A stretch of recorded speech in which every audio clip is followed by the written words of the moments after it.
আব্বা আমি কাজে গেলাম।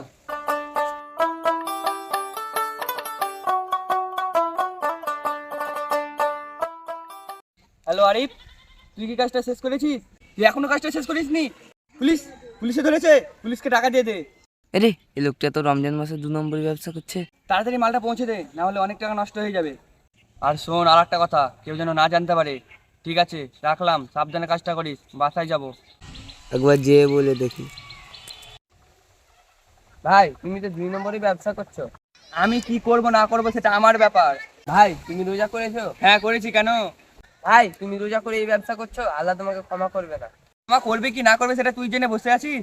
তুই যেখানে যাচ্ছিস সেখানে যা। গরিবের বাচ্চা আমাকে জ্ঞান দিতে এসেছে, আমি এত কোটি টাকার মালিক, আর আমাকে এরকম কথা বলছে? আর সাহস তো কম নাই।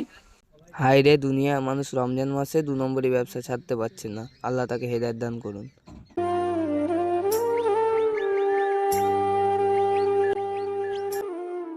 তো পানি কম লাগছে, ডিপটা চালিয়ে আসি। ডিপটা তো চালু করলাম, ওই বইটা পানি ভরতে ভরতে এই বইটা নিয়ে গেছে।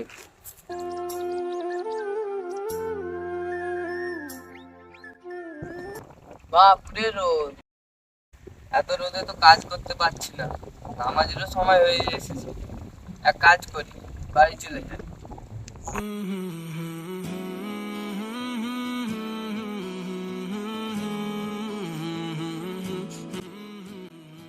নামাজটা পড়ে আসি।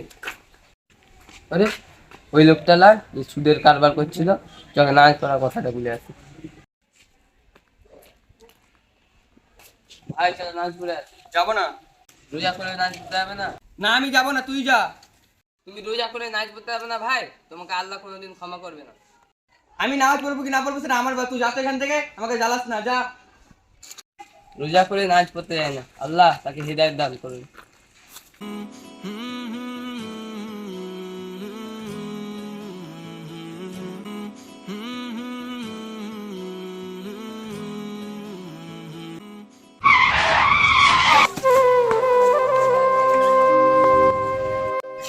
আরে কি হলো কি হলো?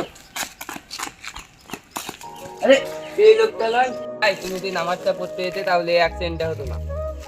হায় রে দুনিয়া, মানুষ কত নিচে নেমে গেছে। রমজান মাসও হারাম ব্যবসা ছাড়তে পারছে না।